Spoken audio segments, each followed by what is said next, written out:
बेहतरीन इंसान अपने जुबान और अपने कर्मों से जाना जाता है, वरना अच्छी बातें तो दीवालों पर भी लिखी होती हैं। बहुत बहुत स्वागत करती हूँ आप सभी का आपके YouTube चैनल जीएस नगरी पे। जैसा कि आप सभी जानते हैं, ये हमारी सुबह की पहली क्लास है। हम अपनी दिन की शुरुआत करंट अफेयर से करते हैं और ये क्लास हमारी हिंदी और इंग्लिश दोनों में होती है। तो जिस भी लैंग्वेज में आप बहुत ज़्यादा अच्छे से इंटरेस्टेड हैं या वाकिफ़ हैं, आपकी रुचि है, आप उसी हिसाब से इस वीडियो को देख सकते हैं।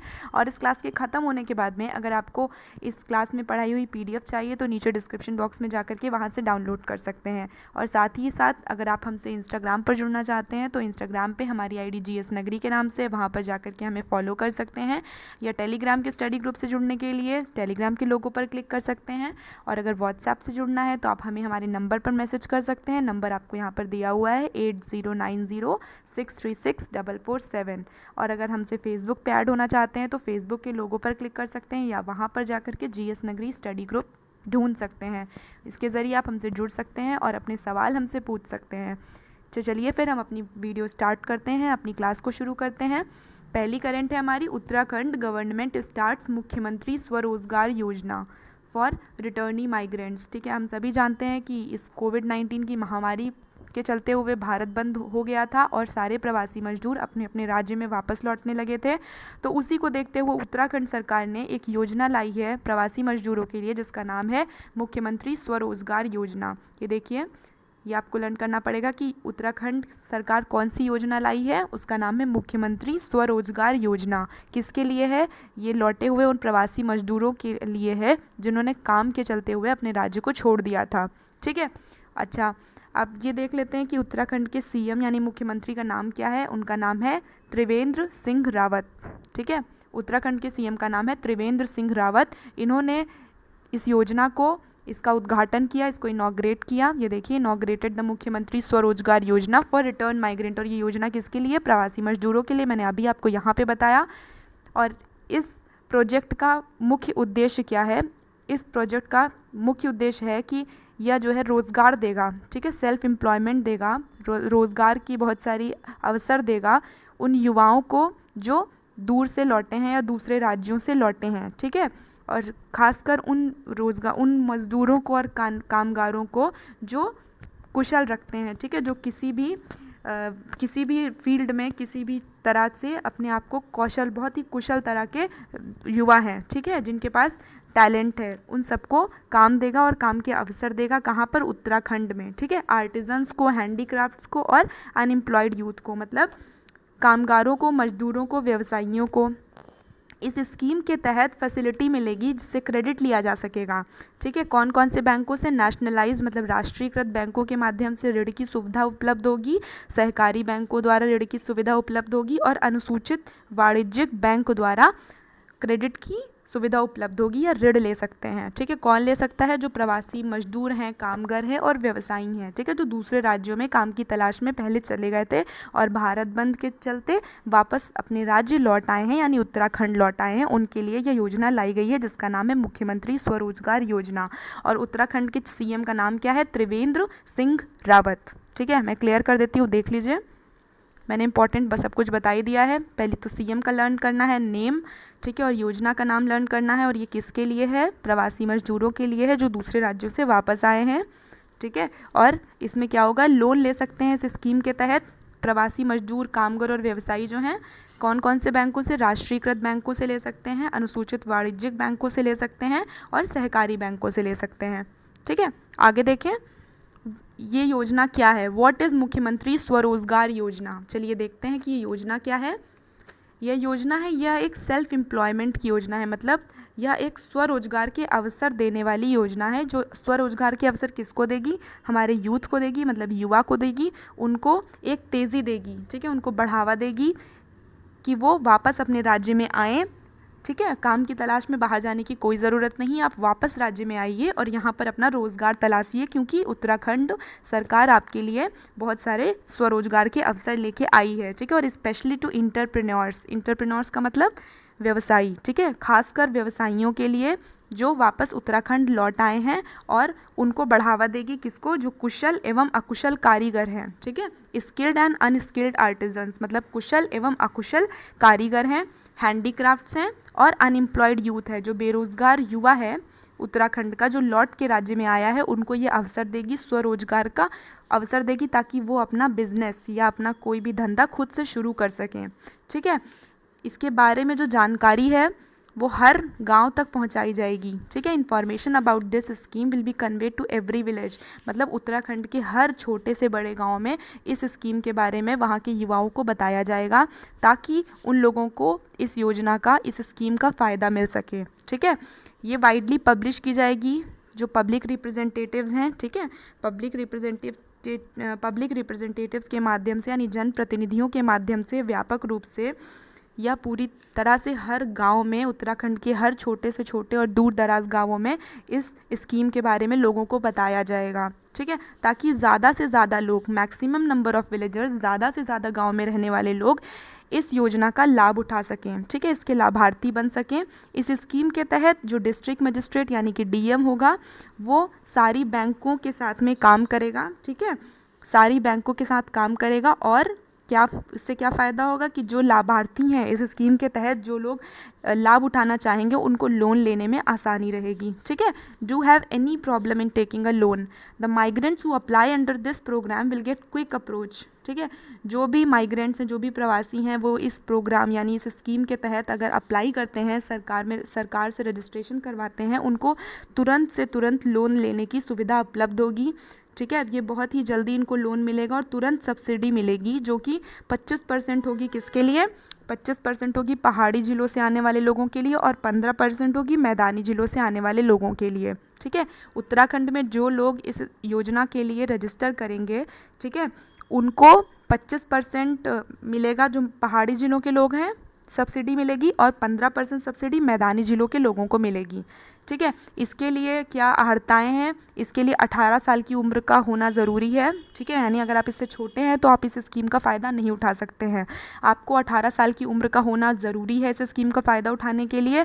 और यह स्कीम, इस स्कीम के तहत जो फ़ायदा मिलेगा वो एप्लीकेंट को, यानी कि जिसने रजिस्टर करवाया है, लाभार्थी को मिलेगा, और उसके घर वालों को सिर्फ एक बार मिलेगा। ठीक है, only once under this scheme the applicant और इस फैमिली मेम्बर, या तो लाभार्थी या फिर उसके घर वालों को इस स्कीम का फ़ायदा सिर्फ एक बार मिलेगा। ठीक है, उम्मीद करती हूँ आपको समझ में आ गया होगा। इसमें ज़रूरी क्या क्या है, इसमें ज़रूरी ये है कि ये योजना जो है सेल्फ एम्प्लॉयमेंट यानी ये स्वरोजगार पैदा करेगी यूथ के लिए। ठीक है, और किसके लिए, आर्टिजन्स, कुशल एवं अकुशल कारीगरों के लिए, व्यापारियों के लिए। ठीक है, ताकि वो अपना बिजनेस खुद का शुरू कर पाएँ। ठीक है, और क्या इंपॉर्टेंट, और ये इंपॉर्टेंट है कि सब्सिडी दी जाएगी जो वो 25% पहाड़ी इलाकों के लोगों को दी जाएगी, और 15% मैदानी इलाकों से आने वाले लोगों को दी जाएगी। ठीक है, और इसके तहत, इस योजना के तहत बहुत ही आसान होगा बैंकों से लोन लेना।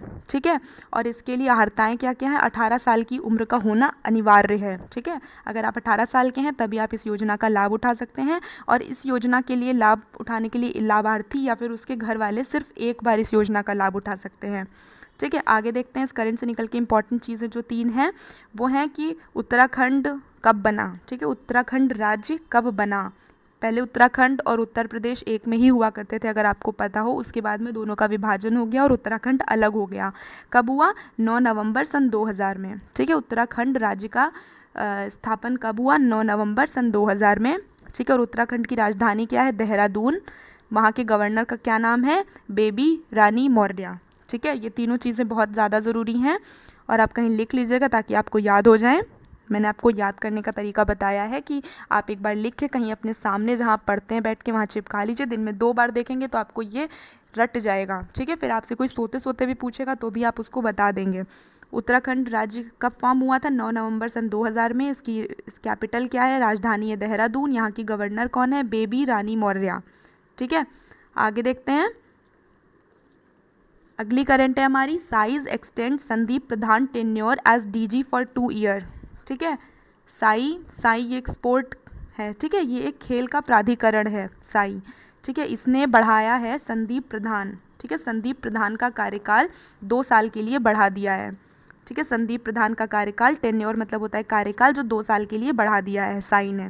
ठीक है, ministry of youth affair and sport, इसको हिंदी में बोलते हैं युवा मामले एवं खेल मंत्रालय।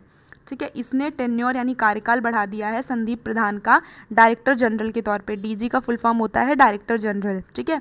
डायरेक्टर जनरल यानी कि खेल प्राधिकरण के महानिदेशक, ठीक है। इनका कार्यकाल जो है वो 2 साल के लिए बढ़ा दिया गया है। Of the sport authority of India, Sai, ठीक है। जो मैंने ये साई पढ़ा था, ये स्पोर्ट अथॉरिटी ऑफ इंडिया, ठीक है। मतलब भारतीय खेल प्राधिकरण के लिए इसमें 2 साल के लिए बढ़ा दिया गया है। अब जो बढ़ा हुआ कार्यकाल है वो कब से शुरू होगा? 6 जून सन 2020 से, यानी 6 जून से शुरू होगा। 6 जून सन 2020 से इनका बढ़ा हुआ कार्यकाल शुरू होगा। और जो अपॉइंटमेंट कमेटी है, ठीक है, कैबिनेट अपॉइंटमेंट कमेटी यानी कि कैबिनेट की नियुक्ति समिति है, उसने इस प्रपोजल को मंजूरी दे दी है, ठीक है। और ये प्रपोजल मांगा किसने था? ये प्रपोजल मांगा था युवा मामला एवं खेल मंत्रालय ने, ठीक है। खेल मंत्रालय ने यह प्रपोजल मांगा था संदीप प्रधान जी का कार्यकाल बढ़ाने के लिए एज अ डायरेक्टर जनरल, ठीक है। कहाँ का director general? Sport authority of India का, मतलब भारतीय खेल प्राधिकरण में, ठीक है। इनका डीजी का पद का कार्यकाल 2 साल के लिए बढ़ा दिया गया है। किसका? संदीप प्रधान जी का। मैं क्लियर कर देती हूँ, देख लीजिए एक बार। इसमें क्या याद करना है? साई का फुल फॉर्म, ठीक है, स्पोर्ट अथॉरिटी ऑफ इंडिया, जिसको हिंदी में भारतीय खेल प्राधिकरण बोला जाएगा, ठीक है। और डायरेक्टर जनरल का मतलब होता है महानिदेशक, ठीक है।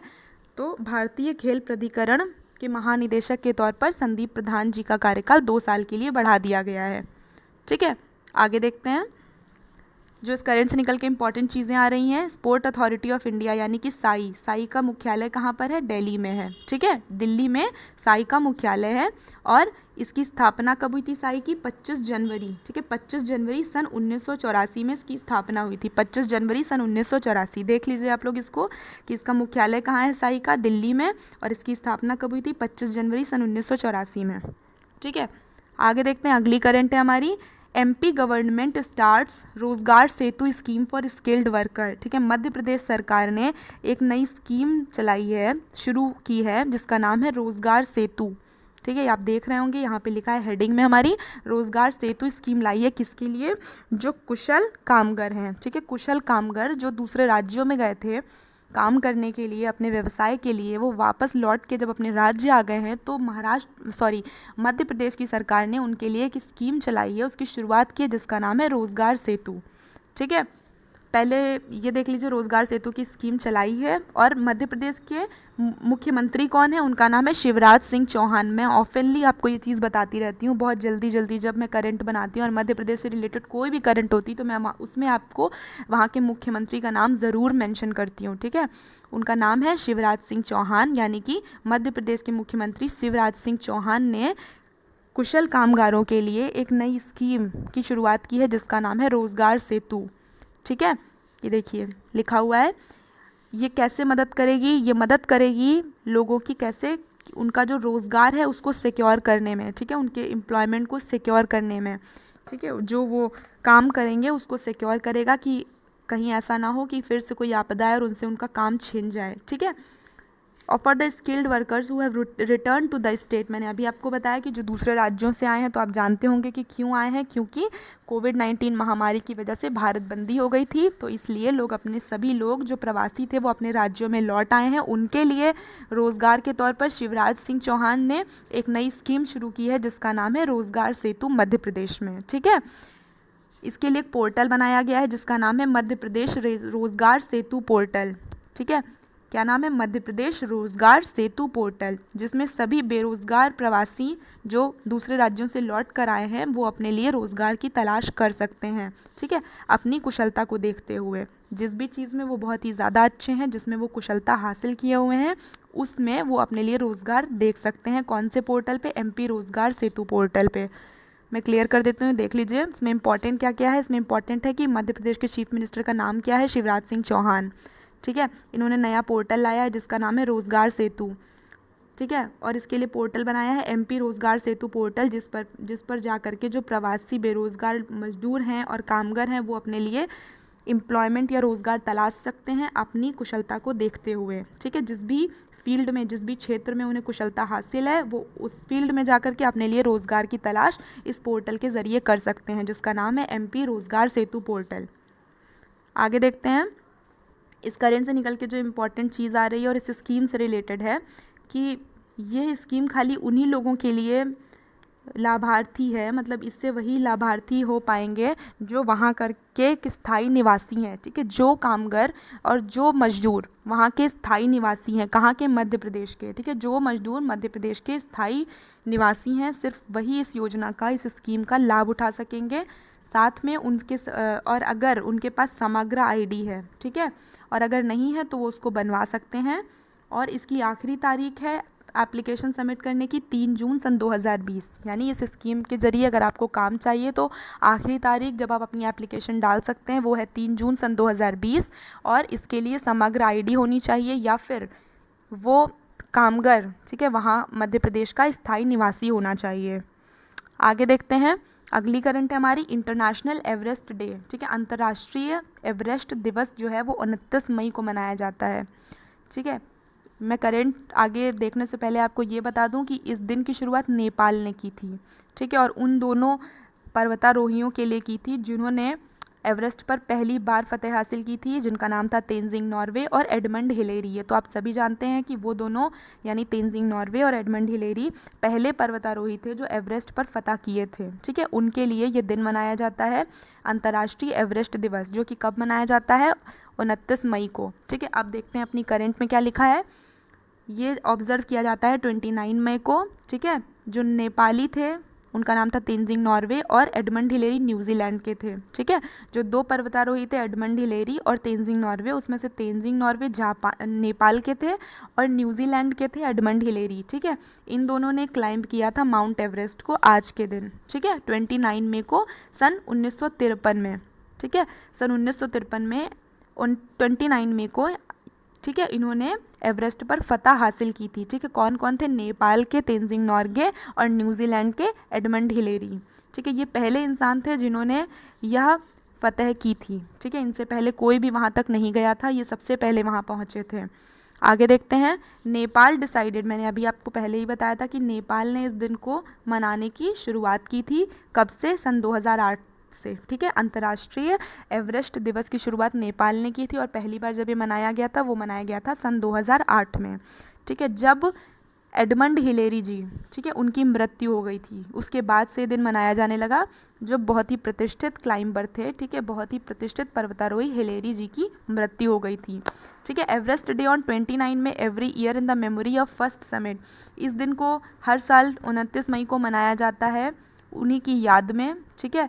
और इसको मनाया जाता है एक समिट की तरह, माउंट एवरेस्ट को, जिसको सर एडमंड हिलेरी ने और तेंजिंग नॉर्वे ने क्लाइंब किया था और फतह किया था 1953 में, ठीक है। यानी 29 मई सन 1953 में इसको फतह किया था। तो उन्हीं दोनों पर्वतारोहियों की याद में अंतर्राष्ट्रीय एवरेस्ट दिवस मनाया जाता है, ठीक है। और इसको सेलिब्रेट किस तरह किया जाता है, इसको मनाने के लिए बहुत सारे मेमोरियल इवेंट्स ऑर्गेनाइज किए जाते हैं, जुलूस निकाले जाते हैं, प्रोसेसन का मतलब जुलूस होता है, और बहुत ही अलग अलग बहुत ही खास आयोजन किए जाते हैं। कहाँ पर, काठमांडू में, जहाँ पर एवरेस्ट स्थित है। एवरेस्ट की जगह पर, एवरेस्ट रीजन में बहुत ही खास तरह के आयोजन किए जाते हैं काठमांडू में, ठीक है। इसमें इम्पॉर्टेंट क्या क्या है, इसमें इम्पॉर्टेंट इतना है कि ये अंतर्राष्ट्रीय एवरेस्ट दिवस मनाया कब जाता है, 29 मई को, किसकी याद में मनाया जाता है, नेपाल के तेंजिंग नॉर्वे और न्यूजीलैंड के एडमंड हिलेरी की याद में मनाया जाता है, जिन्होंने 29 मई को एवरेस्ट क्लाइंब किया था या इस पर फतह हासिल की थी, और ये पहले इंसान थे जो एवरेस्ट पर पहुँचे थे, ठीक है। इसके आगे क्या इंपॉर्टेंट है, इसमें इम्पॉर्टेंट ये है कि इनकी मृत्यु हो गई थी, उसके बाद से दिन मनाया जाने लगा, ठीक है। हिलेरी जी की मृत्यु हो गई थी, उसके बाद में ये दिन मनाया जाने लगा, और पहली बार ये सन 2008 में मनाया गया था, ठीक है। बस इतना ही इम्पॉर्टेंट है इसमें, बाकी आप देख लीजिएगा। अगली, missile park Agniprasth to be set up at INS Kalinga, ठीक है। वहाँ अग्निप्रस्थ नाम का एक मिसाइल पार्क है जिसको बनाया गया है कहाँ पर, INS कलिंगा में, ठीक है। INS कलिंगा कहाँ पर है, ये नौसेना का बेस है, ठीक है, नौसेना बेस है, कहाँ पर, विशाखापट्टनम आंध्र प्रदेश में, ठीक है। वहाँ पर मिसाइल पार्क बनाया गया है INS कलिंगा में, जो कि एक नेवल बेस है, विशाखापट्टनम आंध्र प्रदेश में स्थित है। वहाँ पर अग्निप्रस्थ नाम का मिसाइल पार्क बनाया गया है, उसकी आधारशिला रखी जा चुकी है, ठीक है। जब ये कंप्लीट हो जाएगा, यानी ये पूरा हो जाएगा इसका निर्माण कार्य, तो इसको समर्पित किया जाएगा किसके लिए, नौसेना के आला अधिकारियों के लिए, ठीक है, उसके सेलर के लिए और साथ ही उसके सहायक कर्मचारियों को, ठीक है, ये अग्निपथ मिसाइल पार्क समर्पित कर दिया जाएगा। ठीक है, जिन्होंने इसमें सेवा दी है, ठीक है, जो इसमें कार्यरत रहे हैं जब से इसकी स्थापना हुई है, कब, 1981 में। ठीक है, क्लियर कर देती हूँ, देख लीजिए इसमें इंपॉर्टेंट क्या क्या है, अग्निप्रस्थ क्या है। ठीक है, ये मिसाइल पार्क है, कहाँ पर है, INS कलिंगा, विशाखापट्टनम, आंध्र प्रदेश में। ठीक है, इसकी स्थापना कब हुई, सन 1981 में। ये समर्पित किसको रहेगा, ऑफिसर्स को, ठीक है, यानी कि नौसेना के अधिकारियों को और सहायक कर्मचारियों को और सेलर्स को। बस ये इंपॉर्टेंट है, देख लीजिए। आगे देखते हैं, the park also comrades the award of prestigious unit citation to INS। ठीक है, या जो पार्क है ये कॉमरेड करता है अवार्ड को, जो प्रेस्टिजियस, बहुत ही प्रतिष्ठित अवार्ड दिया गया है। ठीक है, यह प्रतिष्ठित इकाई उद्धरण है। प्रेस्टिजियस यूनिट साइटेशन का मतलब है प्रतिष्ठित इकाई उद्धरण है किसका, INS कलिंगा का। ठीक है, 2018 और 19 का।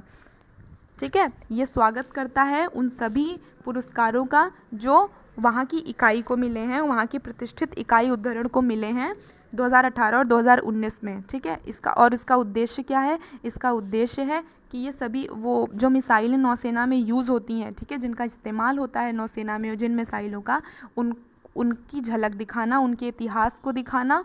ठीक है, जब से 1981 से लेकर के अब तक। ठीक है, 1981 में जब इसकी स्थापना हुई थी तब से लेकर के आज तक वहाँ पर जो भी मिसाइलें इस्तेमाल की गई हैं या उनका इतिहास रहा है उनको दिखाना। ठीक है, इस पार्क को बनाने के पीछे का मुख्य उद्देश्य है।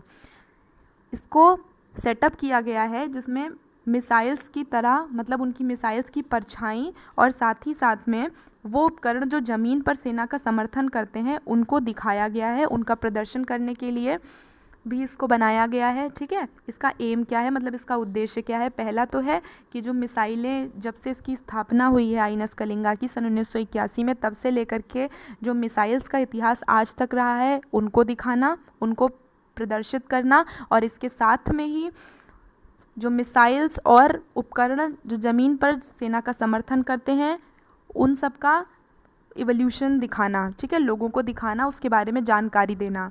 ठीक है, और ये जो दिखाया जाएंगी, जो प्रदर्शनियाँ लगाई जाएंगी वो स्क्रैप से बनाई जाएंगी, और ये बहुत ही इन सबको बचा करके रखा गया है। ठीक है, बचा करके सेव करके रखा गया है, कहाँ पर, रिकंडीशनड इन हाउस। ठीक है, यहाँ पर जो दिखाया जाएगा लोगों को वो सिर्फ एक रेप्लिका होगा, जो सिर्फ एक परछाई मात्र होगी, और असली में जो इतिहास की मिसाइलें हैं वो सभी रखी गई हैं बहुत ही सुरक्षित तरह से।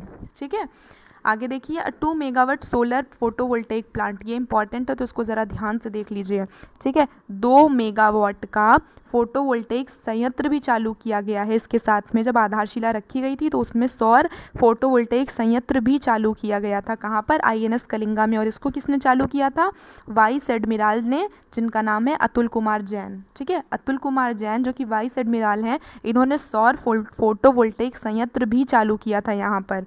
ठीक है, ये एक अभी तक का सबसे बड़ा प्लांट है पूर्वी नौसेना कमान का। ठीक है, और उम्मीद की जा रही है कि यह 25 साल तक काम करेगा। ये जो प्लांट है, सौर फोटोवोल्टेइक संयंत्र का प्लांट है, ये अगले 25 साल तक काम करेगा, और इसका इनॉग्रेशन किसने किया है, वाइस एडमिरल अतुल कुमार जैन। अगली करंट है हमारी, Russia host BRICS head of tax authority meet. ठीक है, रशिया ने आयोजित की है कौन सी मीट, टैक्स अथॉरिटी मीट, जो कि किन 5 देशों के साथ, जो ब्रिक्स के 5 देश हैं ब्रिक्स के, उनके साथ ऑर्गेनाइज की गई है। ये झंडे बने हुए हैं उन 5 देशों के, जिनका नाम है, पहला ब्राज़ील, ठीक है, दूसरा रशिया, तीसरा इंडिया, चौथा चाइना और 5वां साउथ अफ्रीका। ये 5 देश एक साथ मिल करके एक संगठन बनाते हैं जिसका नाम है ब्रिक्स संगठन। उस ब्रिक्स संगठन के साथ में रशिया ने एक मीट आयोजित की है।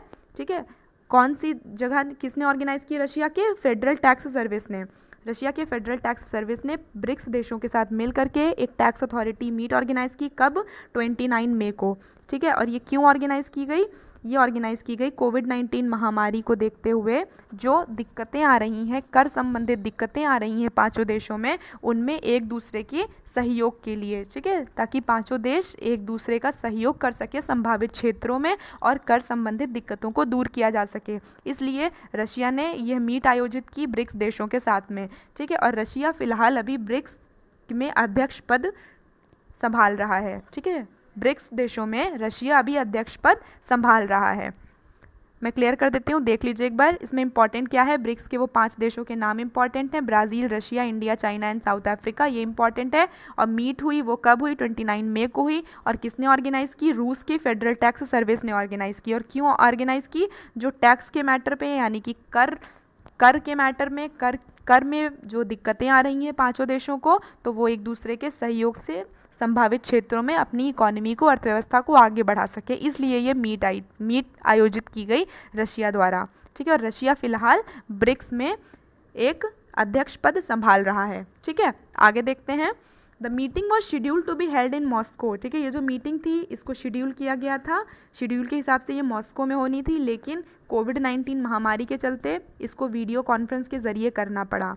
ठीक है, भारत के वित्त सचिव जिनका नाम है अजय भूषण पांडे जी, उन्होंने भारत का प्रतिनिधित्व किया इस ब्रिक्स की मीटिंग में। ठीक है, ये जो 5 देशों की मीट थी, 5 देशों की कॉन्फ्रेंस थी, उसमें भारत का प्रतिनिधित्व किसने किया, हमारे वित्त सचिव जिनका नाम है अजय भूषण पांडे जी, उन्होंने किया।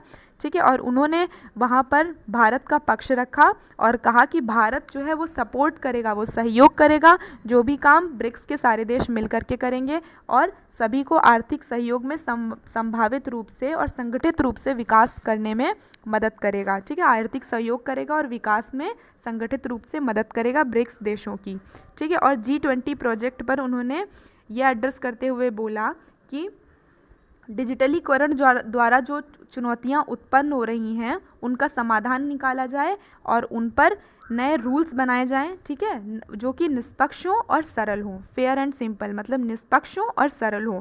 किस चीज़ पे रूल्स बनाए जाएं, जो G20 प्रोजेक्ट चल रहा है, ब्रिक्स देशों का G20 प्रोजेक्ट है, उसमें जो कर संबंधित दिक्कतें आ रही हैं डिजिटलाइजेशन की वजह से, कर चुनौतियां सामने आ रही हैं डिजिटलीकरण की वजह से, उन पर नए रूल्स बनाए जाएं जो कि निष्पक्ष हों एवं सरल हों। ठीक है, एक बार देख लीजिए इसमें इंपॉर्टेंट क्या क्या है। इसमें इंपॉर्टेंट ये है कि होनी कहाँ थी, ये मॉस्को में, लेकिन वीडियो कॉन्फ्रेंसिंग से हुई। कोविड-19 की महामारी को देखते हुए भारत का प्रतिनिधित्व किसने किया, भारत के वित्त सचिव जिनका नाम है अजय भूषण पांडे जी, उन्होंने किया। ठीक है, और भारत ने वहाँ पर उस मीट में, ब्रिक्स की 5 देशों की मीट में क्या बोला कि भारत आर्थिक सहयोग में संगठित रूप से मदद करेगा और विकास में मदद करेगा 5 देशों की। ठीक है, और साथ में भारत ने यह भी कहा कि G20 प्रोजेक्ट में जो डिजिटलीकरण की वजह से कर चुनौतियां आ रही हैं उनका समाधान निकाला जाए और नया रूल बनाया जाए जो कि निष्पक्ष हो और सरल हो। ठीक है, फेयर हो और सिंपल हो। अब इस करंट से निकल के जो इंपॉर्टेंट चीज़ें आ रही हैं, ब्रिक्स का मुख्यालय कहाँ है, ब्रिक्स का मुख्यालय स्थित है शंघाई, चाइना में। ठीक है, ब्रिक्स का अध्यक्ष पद कौन संभाल रहा है, केवी कमात। ठीक है, केवी कमत जी ब्रिक्स का अध्यक्ष पद संभाल रहे हैं और उसके हेडक्वार्टर है शंघाई, चाइना में। ठीक है, ब्रिक्स के मेंबर कौन है, वही 5 देश जिनके बारे में आपको 3 बार तब से रिपीट कर चुकी हूँ। B से ब्राज़ील, R से रशिया, I से इंडिया, C से चाइना और S से साउथ अफ्रीका। ठीक है, समझ में आ गया होगा आप सभी को। देख लीजिए, आगे बढ़ते हैं। अगली करंट है हमारी, India's GDP growth slows to 11 years low of 4.2%। मतलब भारत का सकल घरेलू उत्पाद की वृद्धि दर जो है वो 11 सालों में सबसे कम यानी कि 4.2% तक गिर गई है। ठीक है, भारत की सकल घरेलू उत्पाद दर जो बढ़त हुई है वो पिछले 11 सालों में सबसे कम हुई है और कितनी है, 4.2%। ठीक है, इंडियाज़ ग्रॉस डोमेस्टिक प्रोडक्ट मतलब भारत सकल घरेलू उत्पाद वृद्धि दर वो 4.2% की बढ़त बनी हुई है उसमें सन 2019-20 में। ठीक है, अगर उसको हम कंपेयर करें, ठीक है, उसको हम मिलान करें 2018-19 में, 2018-19 में भारत की सकल घरेलू उत्पाद दर में जो वृद्धि थी वह 6.1% थी, जो कि अब गिर करके 4.2% रह गई है सन 2019-20 में। ठीक है, और यह सबसे धीमी वृद्धि दर है पिछले 11 सालों में। ठीक है, भारत की सकल घरेलू उत्पाद वृद्धि सबसे कम है पिछले 11 सालों में, जो पिछले साल यानी कि 2018-19 में 6.1% थी और वो गिरकर 4.2% हो गई है। ठीक है, पहले इसका जो अनुमान लगाया गया था, जो बहुत सारी गवर्नमेंट की एजेंसी हैं उन्होंने यह अनुमान लगाया था कि 2019-20 में भारत की सकल घरेलू उत्पाद की वृद्धि दर है वो 5% होगी, लेकिन है वो कितनी, वो है 4.2%।